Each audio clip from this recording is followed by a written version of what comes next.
Hello friends, I am Dr. Shailaja. I welcome you all at e-learning platform of Kadi Sarva Vishwavidyalaya. Today we are going to talk about the classification of mutual funds. If you are talking about the classification of mutual funds, there are specifically two classifications on the basis of execution of operations and on the basis of yield and investment pattern. Further, the execution are further classified as close-ended funds and an open-ended funds. This is the brief classification of mutual fund on the basis of execution, on the basis of income and other classification. Let us understand one by one. First, close-ended funds. The close-ended funds are called as close-ended funds. Why? Because the corpus of the fund is been predetermined by the asset management company and it is opened for a stipulated period of time. Once the corpus of the fund is been achieved, the subscription of this particular scheme gets closed for the investors. It is open for subscription at the launch of the scheme only, and that is why those are known as new fund offers. The features, what I said that it has a defined period and the amount. Why? Because the corpus of the fund is predetermined. It is opened for a stipulated period of time, publicly traded through stock exchange. The main objective of the close-ended funds is the capital appreciation, and because the main objective is capital appreciation, it may attract the more tax liability to the investor. The next classification is open-ended fund. Open-ended funds are exactly opposite of the closed-ended funds. Here, the corpus of the fund is not predetermined. That is why it is open for subscription on a continuous basis.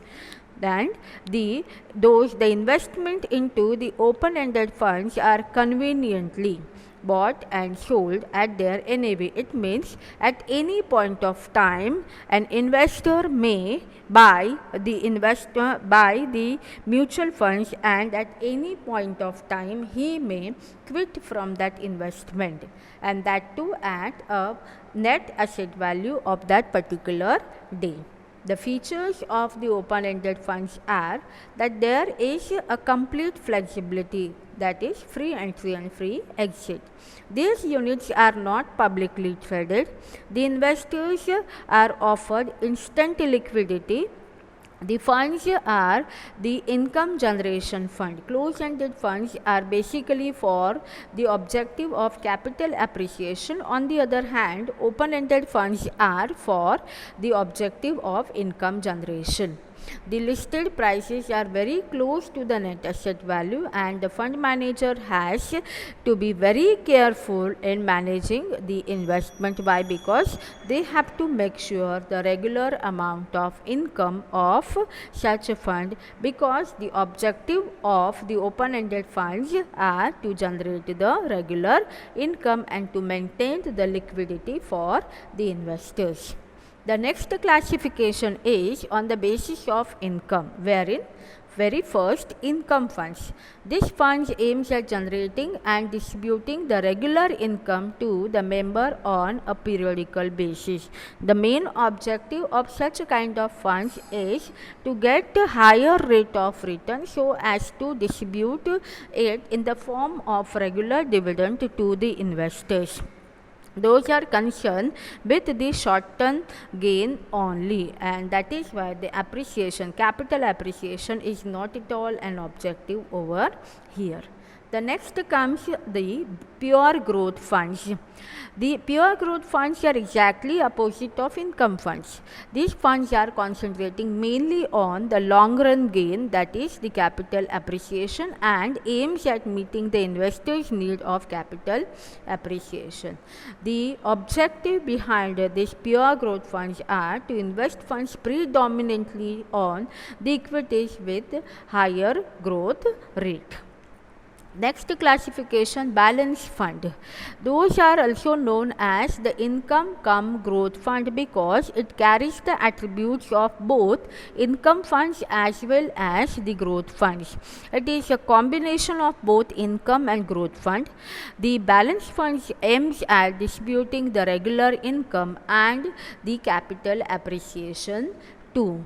The investment into the balance fund are being done with the high growth equity shares and with the fixed income earning securities, so that both the objective of income generation and the capital appreciation can be achieved by the fund managers, that is by the asset management companies. Next comes the specialized fund.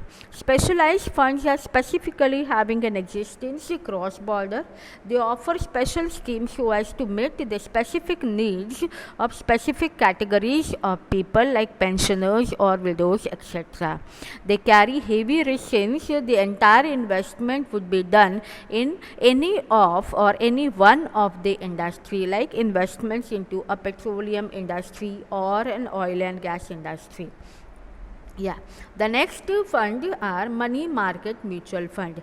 These are basically open-ended mutual fund, and that is why free entry and free exit is possible. Carry all the features of the open-ended funds. The investments are highly liquid and safe securities like commercial paper, banker acceptance, certificate of deposits, etc. The money market mutual fund itself, the name itself talks that the investment of the corpus would be done into the money market securities and they pay the money market rate of interest itself. Next funds are the taxation funds, which are basically the growth oriented fund, would be done for a longer period of time, and basically the investment is being done to safeguard or to save the tax liability, and it offers the tax rebates to the investors. The other classification consists of the leverage fund. Leverage funds are also known as the borrowed funds because the extra amount of money is being borrowed specifically to increase the size of the value of the portfolio of a mutual fund. But the higher investment will lead to the higher rate of return, and that is why such efforts are being made over here. Next classification is the dual funds.